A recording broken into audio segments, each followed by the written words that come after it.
Всем привет! В этом небольшом туториале я расскажу вам, как сделать плавный переход цвета, так называемый градиент, на ткани. Такой, как я сделала на корсете Леди Джокер по замечательному фанарту художницы No Flutter. Сперва защитим руки перчатками. Обязательно накройте рабочую поверхность клеенкой, которую не жалко испортить. Также нам понадобится чашка с чистой водой, плоская кисточка, чистая губка, краски. У меня 3 цвета акрила по ткани Дикола, баночка, если нужно смешать краску, и стакан с водой для промывания кисти.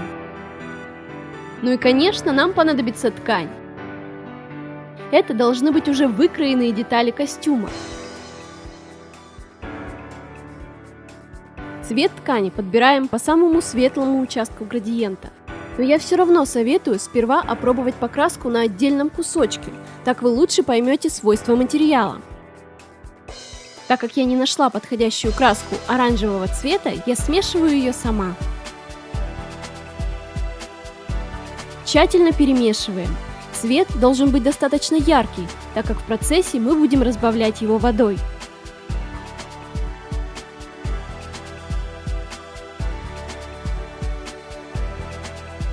Сначала обязательно хорошо смачиваем ткань и слегка отжимаем.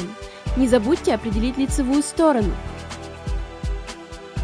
Раскладываем и разглаживаем деталь на рабочей поверхности. Определите, где примерно должен заканчиваться переход цвета. Дальше этой линии мы заходить не будем. Начинаем накладывать оранжевую краску в верхней, самой темной части градиента. Для этого способа идеально подходят хлопчатобумажные ткани или костюмные с большим содержанием хлопка.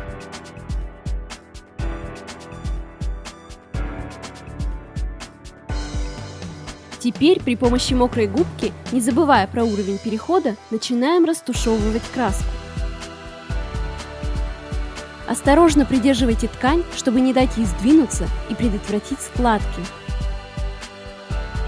Снова накладываем краску кисточкой и распределяем ее губкой. Таким образом, мы как бы вымываем краску и распределяем ее по поверхности ткани, сохраняя высокую концентрацию цвета только в верхней части.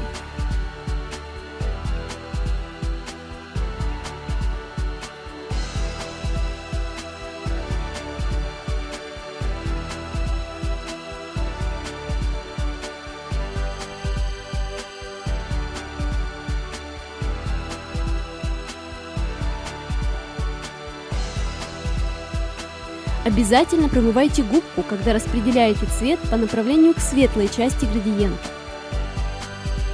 Продолжайте накладывать краску и размывать ее, пока не добьетесь оптимального перехода и яркости цвета. Помните также, что после высыхания некоторые краски становятся темнее. Поэкспериментируйте заранее на отдельном кусочке ткани, чтобы определить нужную концентрацию.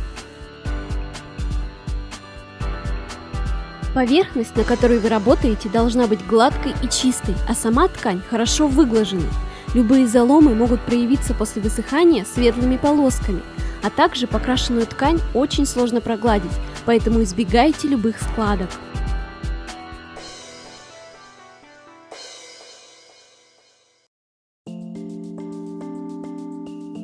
Мы закончили с основным цветом и переходим ко второму, более яркому и темному. Техника нанесения будет точно такая же, разве что губку придется промывать чаще, так как переход здесь более заметный.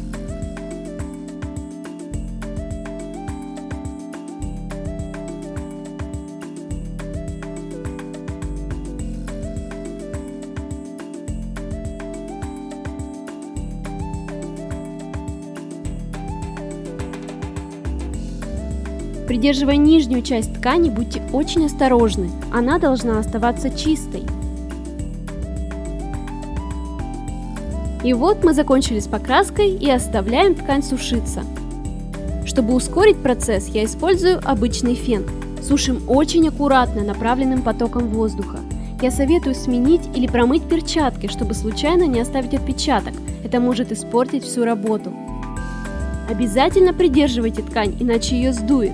И ни в коем случае не перекладывайте и не сушите на весу, чтобы избежать лишних брызг и пятен.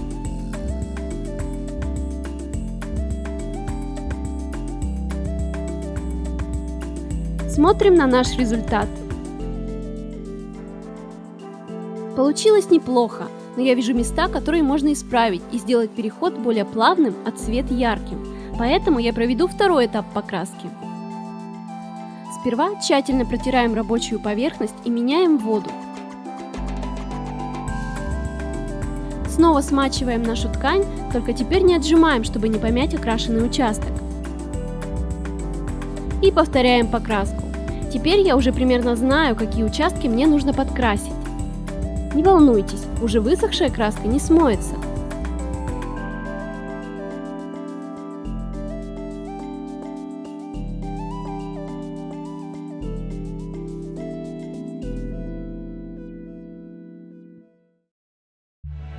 Небольшой совет.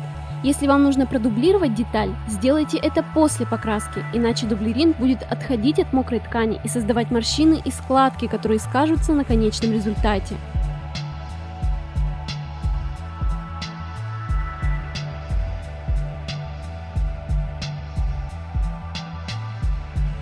Такой результат получился после высыхания.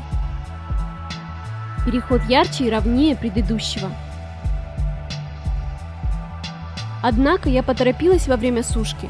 Ткань сдула прямо на мокрый стол и получились вот такие пятна. Будьте осторожны, придерживайте деталь и не торопитесь. Я показала вам покраску одной детали. Но если готовое изделие состоит из нескольких частей, как, например, корсет, я советую окрашивать детали до сшивания, положив их рядом в том виде, в котором они будут сшиты вместе, чтобы контролировать переход цвета на всех деталях. Он должен выглядеть естественно после сшивания. Я окрасила одновременно по 2-3 детали. Покраска до сшивания нужна на случай, если изделие надо будет ушить или наоборот расставить, и окрашивать отдельные небольшие детали вам будет гораздо легче. Вот и все. Экспериментируйте с другими красками и тканями и делитесь своим опытом с нами в комментариях. Спасибо за просмотр!